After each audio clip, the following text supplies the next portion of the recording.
Charan! Hello, good morning everyone! Happy Thursday po sa inyong lahat! Lalong-lalo na sa mga Irenatics, Team Charan at Charanatics. So ayan, maupo na po muna tayo. Ito. For today's video po, ayan, magbabahagi lamang ako sa inyo. Ito, makinig kayo sa mga monetize na at nagpapamonetize dyan. Ito, inom muna na tayo ng kape. Kanina po, kumontak po ako sa Meta Support team. Ayan, meron kasi akong problema sa aking payouts. Yung aking payouts kasi hindi pa kadalasan po kasi lumalabas yung details ng aking payouts mga siguro 2 to 3 days before, minsan 5 days before lumalabas na siya. Before 22nd of the month. So, kanina, inireport ko po ito kanina sa Meta Support team. Ayan, nag-chat ako sa kanila, then nag-call back sila sa akin. Kaya sa phone kami nag-usap. Baka yung iba hanapan ninyo ako ng proof na kasi iba, di ba, naglalabas sila ng proof na nag-usap sila na may kachat nung yung Meta Team Support.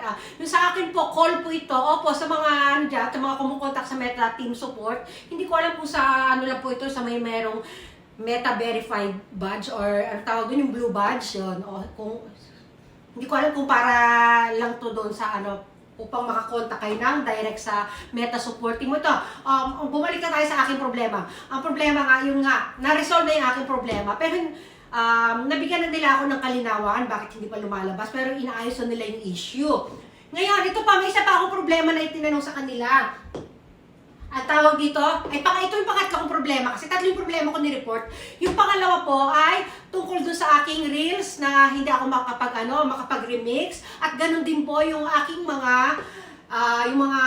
yung other content creator hindi makapag-remix sa aking page lang naman ito. Yung sa isang page, pero sa isang page ni Kane, okay naman po, walang problema. Sa profile ko or sa main, wala rin pong problema. Okay na yan, nire-resolve nila yan. Balik tayo sa pinaka-gusto kong i-share sa inyo. Ito, sa nagpapamonetize or mga monetize na, iwasan po ninyo ang pag-upload ng nagkakaraoke. Ayan, nagkakaraoke. Marami ako niyan. Ito, kanina lang ako nalinawan talaga ng gusto. Ang sabi nila sa akin kasi, magkakaroon tayo ng copyright issue dyan. Talagang possible po talaga kasi may music ito eh. Music, kahit iba'y kumakanta, pero yung music ang pinag-uusapan dito, hindi yung voice ninyo na kumakanta kayo, kundi yung music po talaga.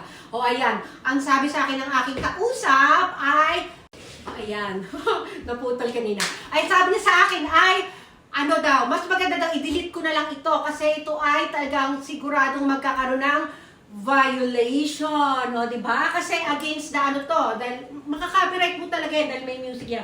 Kailangan daw, may mga sila talaga, yung mga music kasi na pasok lang doon sa yung licensed music lang kasi ang mga ina-allow nila.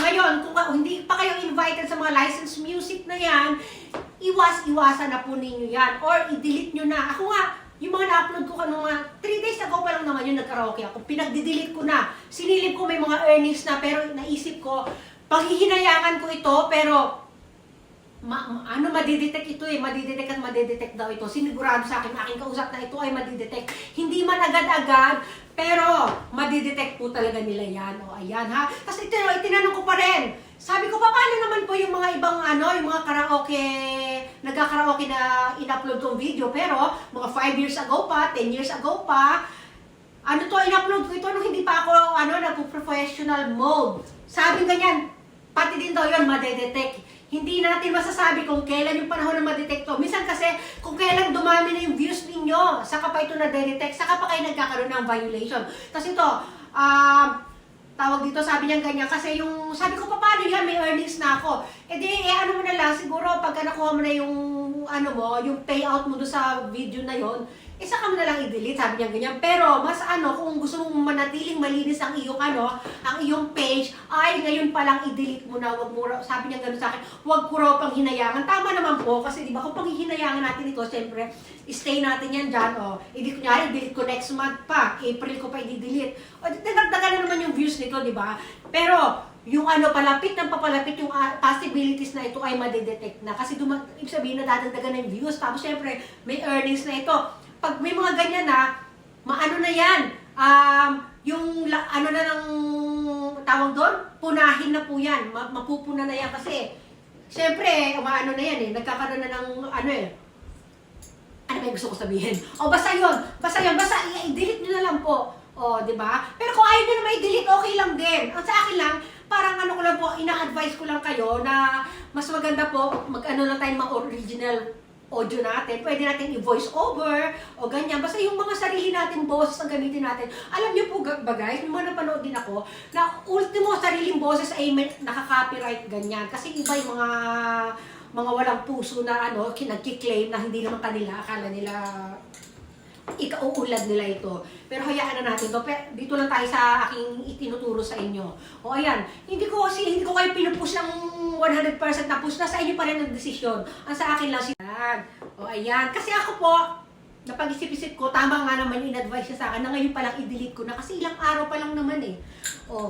Ayan. Pero nasa sa inyo pa rin naman yung kung ayaw po ninyo i-delete. Basta, ayan. Advice lang naman po ito. Ayan. Tapos yung mga ano ko dyan, yung aking mga hunters, Irinatics, Tincturan, pag may nakita po kayong aking karaoke videos na hindi ko pa na-upload, yung kumakanta mismo talaga na may music, Paki-ano po ninyo ako, paki-inform ninyo ako, i-ano nyo sa akin, i-PM nyo sa akin para mahagilap ko ito at malaman ko kung ano petsa, kung hahanapin yung mga i-delete. Sa mga old post ko po, please pa-help naman po kasi sobrang dami ko nang upload, baka meron akong hindi ma-delete, di ba? Kailangan ngayon palang malinis na natin yung ating page para hindi tayo magkaroon ng problema pagdating ng panahon. Kasi mahirap po pag yung napatagal na natin ito. Ngayon kasi hindi pa agad-agad ma-detect yan. Pero ngayon pa lang po, linisin na natin yung ating mga profile account at ating mga page account, ha? Ayan. Kaya iulitin ko, nasa inyo pa rin po ang desisyon, di ba? Kung gusto sabing ganyan ng aking kausap na kung gustong mapanatili ang kalinisan ng ating page at ng ating profile account, ay i-delete na po yan. Lalo na't hindi tayo invited sa licensed music, di ba? O kahit invite na kayo sa licensed music, kung in-upload naman ninyo ay hindi naman kasama doon sa lisensyadong mga music, pasok pa rin po yan sa copyright, ha? Okay po.